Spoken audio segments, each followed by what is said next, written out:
Ujian bukanlah hukuman, tetapi kasih sayang daripada Allah. Bila kita sebut tentang ujian ataupun dugaan dalam kehidupan, kita mesti bayangkan perkara yang susah ataupun perkara yang menyusahkan, yang boleh mendatangkan keburukan serta kemudaratan ke atas diri kita. Tetapi bila kita pandang ujian itu sebagai ataupun daripada sudut yang positif, sebenarnya ujian ini diturunkan oleh Allah SWT untuk menguji ataupun untuk menjadikan kita Muslim ataupun seorang insan yang lebih baik, yang menghadapi ujian itu dengan lebih sabar. Dan ujian itu dia menimpa ke atas semua. Tak kira kita ni dewasa ataupun kanak-kanak ataupun remaja, orang kaya, orang miskin. Tetapi ujian ini diturunkan sesuai dengan kemampuan manusia itu sendiri. Firman Allah SWT dalam ayat Al-Quran, A'udzubillahi minasyaitanirrajim. La yukallifullahu nafsan illa wus'aha. Surah Al-Baqarah ayat 286. Yang membawa maksud, sesungguhnya Allah itu tidak membebani seseorang melainkan dengan kesanggupannya. Jadi dalam ayat Al-Quran ini, Allah SWT nak menerangkan ataupun nak menunjukkan bahawa ujian yang diturunkan ke atas kita ni sebenarnya kita mampu untuk mengatasi ataupun kita mampu menghadapi dengan baik. Jadi ujian ni dia macam peperiksaan tau, macam dekat sekolah-sekolah dulu kan. Cikgu ataupun para pendidik buat periksa ataupun buat ujian untuk kita untuk menilai sejauh mana kita faham tentang subjek yang kita belajar tu. Jadi macam tu jugalah ujian daripada Allah SWT ni. Dia nak tengok kita ataupun dia nak menguji kita seberapa tinggi ataupun sejauh mana kita beriman kepada Allah SWT. Jadi firman Allah SWT dalam Al-Quran yang bermaksud, patutkah manusia menyangka bahawa mereka akan dibiarkan dengan hanya berkata, kami beriman, sedang mereka tidak diuji dengan sesuatu cubaan.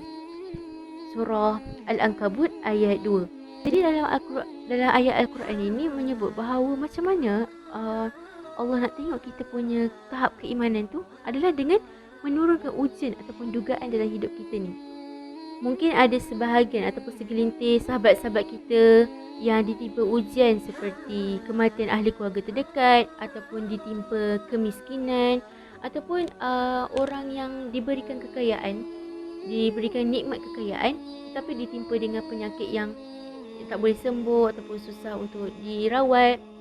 Waktu zaman Rasulullah SAW zaman dulu, kaum muslimin ataupun orang Islam juga ditimpa ujian yang mana mereka telah diabaikan ataupun senang cerita kita kata dipalau lah oleh orang kafir Quraisy ni sebab beriman kepada Allah. Tetapi seberat mana ataupun sebesar mana pun ujian ni kepada mereka, mereka menempuhi ataupun menghadapi dugaan dan ujian ini dengan hati yang terbuka.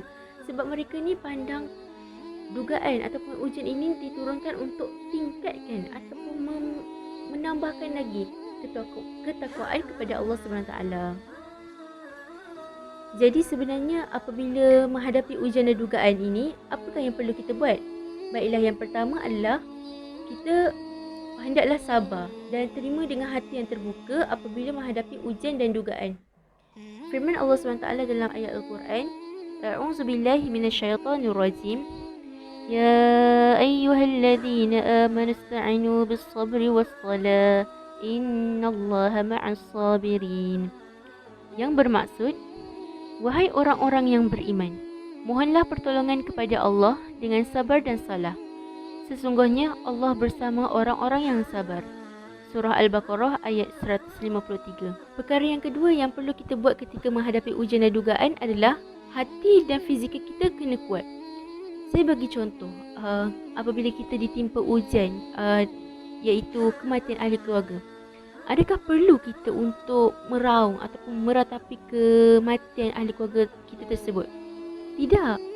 Kita perlu terima benda tu ataupun kita perlu terima ujian itu sebagai perkara yang mana itu adalah takdir daripada Allah. Kerana setiap yang berlaku tu pasti ada hikmahnya. Jadi itu sahaja daripada saya, dan nasihat saya yang terakhir adalah apabila kita menghadapi ujian dan dugaan, mintalah kepada Tuhan ataupun mintalah kepada Allah, bukan untuk dikurangkan ujian tersebut, tetapi ditingkatkan keimanan kita. Sekian, wabillahi taufiq wal hidayah. Wassalamualaikum warahmatullahi taala wabarakatuh.